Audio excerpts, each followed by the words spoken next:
కార్తీక మాసంలో వనభోజనాలకు ఎంతో ప్రాముఖ్యత ఉందని శివకేశవ సాయి సత్సంగ కమిటీ సభ్యులు అన్నారు. పవిత్ర కార్తీక మాసంలో 3వ సోమవారం పర్వదినాన్ని పురస్కరించుకొని కాకినాడ జిల్లా ప్రతిపాడు మండలం ఒమ్మంగి గ్రామంలో గోపాల చెరువు వద్ద చీకటి తోటలో శివ కేశవ సాయి సత్సంగ కమిటీ సభ్యుల ఆధ్వర్యంలో గ్రామ ప్రజల సహాయ సహకారాలతో 28వ వార్షికోత్సవ భారీ కార్తీక వన సమరాధన ఏర్పాటు చేశారు. ముందుగా కమిటీ సభ్యులతో గ్రామ పెద్దలు ఉసిరి చెట్టుకు ప్రత్యేక పూజలు చేసిన అనంతరం అన్నదాన కార్యక్రమాన్ని ప్రారంభించారు. పురుషులకు మహిళలకు ప్రత్యేక స్టాల్స్ ఏర్పాటు చేసి భక్తులకు ఎటువంటి ఇబ్బందులు తలెత్తకుండా అన్న ప్రసాదం స్వీకరించేలా ఏర్పాట్లు చేశారు. ఒమ్మంగి పరిసర గ్రామాలైన రాచపల్లి, ఉత్తరకంచి, లంపకలోవ, రౌతుపాలెం, పెద్దిపాలెం తదితర గ్రామాల నుండి భక్తులు భారీ సంఖ్యలో వచ్చి అన్న ప్రసాదాన్ని స్వీకరించారు. ఈ సందర్భంగా కమిటీ సభ్యులు మాట్లాడుతూ సుమారు 15,000 మంది కార్తీక వన భోజనాల్లో పాల్గొన్నారని, గ్రామ ప్రజల సహాయ సహకారాలతో 28వ వార్షికోత్సవం సందర్భంగా మహా గొప్ప దాన కార్యక్రమం విజయవంతంగా పూర్తి చేశామని తెలిపారు.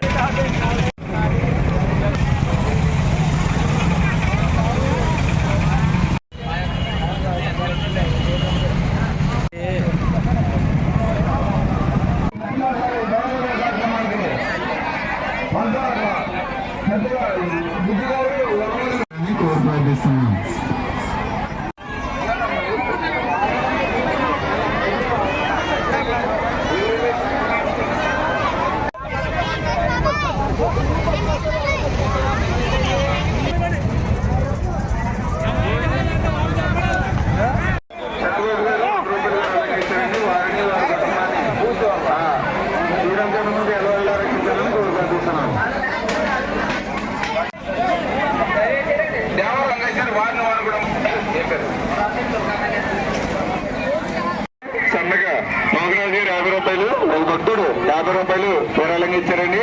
సోమవారిని ఈ వనభోజన కార్యక్రమానికి 100 రూపాయలు విరాళంగా ఇచ్చారు. వారిని వారు నమ్మని 50 రూపాయలు విరాళంగా ఇచ్చారు. వారిని వారు నమ్మని 100 రూపాయలు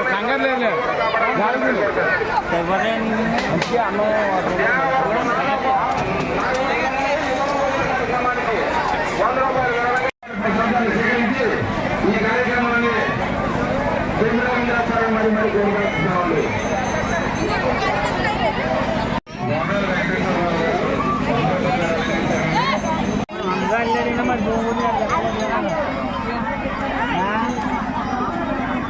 మా సదాశివ పనిచేస్తున్నామండి. పనిచేస్తున్నా వైపు భోజన కార్యక్రమం కొనసాగుతూ ఉంది. స్వామి వారికి ప్రసాదాన్ని స్వీకరించి దీపం చేస్తారని మరి మరి కోరి ప్రార్థిస్తున్నామండి. భక్త మహాశీలారా రూపాయలు విరళంగా ఆ పార్వతీ పరమేశ్వరుగా కోరి ప్రార్థిస్తున్నామండి. ఈ వనభోజన కార్యక్రమాల్లో పాల్గొని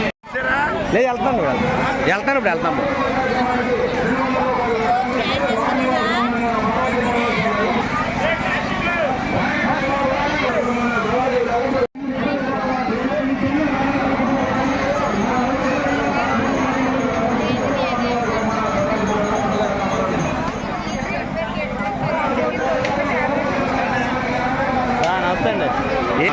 అంటే అక్కడ ఎమ్మెల్యే గారితో వచ్చింది. ఆయన ఏం చేస్తారా? లేదండి, ఎక్కడ